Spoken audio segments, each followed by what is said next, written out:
Today I'm going to graft loquat. What we have here is the scion wood. This was selected from a tree with superior quality fruit, nice growing structure, extremely productive, and very well adapted to this climate we're in right here in Northern California, Sonoma County. So this right here is almost exactly a year-old seedling. So what I'm going to do is I'm going to basically take this piece of scion wood and attach it to this trunk. It's going to involve cutting half of this tree off, which seems kind of brutal, but if we're successful, this one begins to grow and it will be a much more superior quality fruit. So I have a branch with a similar diameter, not perfectly the same, but as close as I can get. And I've wrapped this up here with a parafilm to minimize moisture loss. Great, so let's do this. Got a pair of Felco pruners. Got a grafting knife. Got my scion wood. Got my tape. Got my tree. I'm gonna come in here, line that up as best as possible. I'm gonna actually check in this bag here and see if I have anything. I'm gonna graft a few trees today, so I want to see anything of better diameter than what I have here.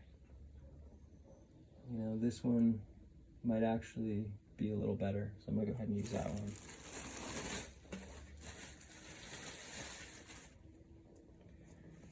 I'm gonna seal this a little better with tape.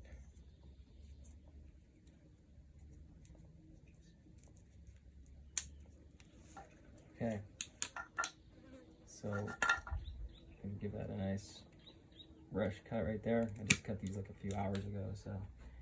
And I'm gonna try to line it up right about there. I always leave a node beneath it, just in the off chance that the graft doesn't take, and I gotta graft again so it has somewhere to sprout out from.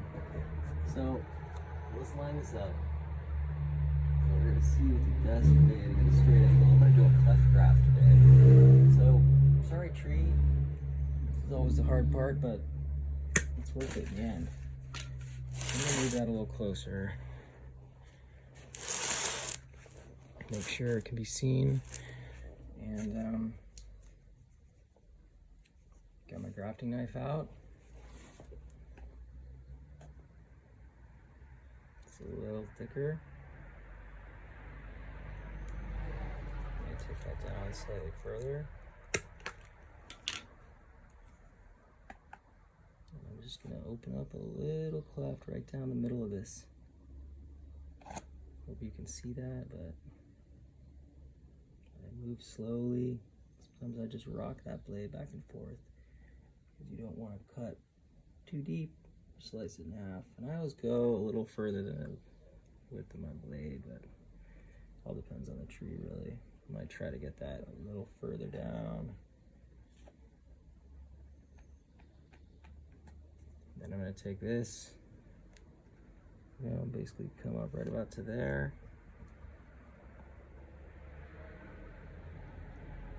I'm basically cutting a wedge. I'm trying to do this pretty quick today because it is a hot day here. And you want to basically complete the graft before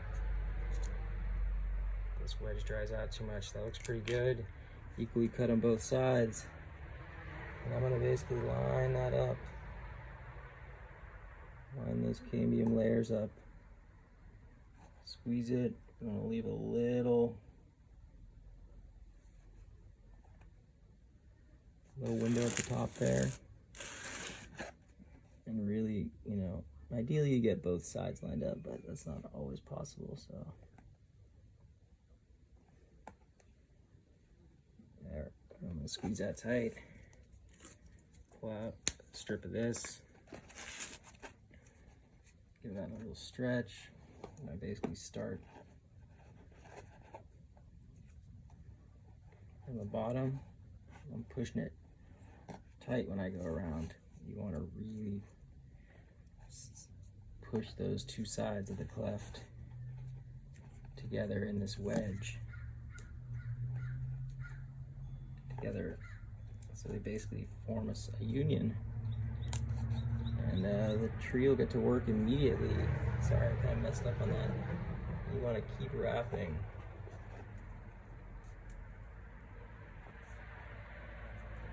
Just up a little bit. Come back down again.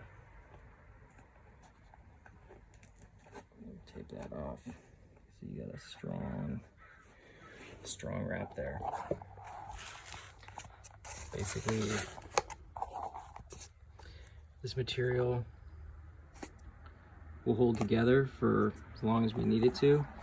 And I should know, really within a few weeks if this thing's gonna be successful. You'll start seeing leaves will just pop right out of that plastic there. Cool process. So we'll come back and check this out in a few weeks.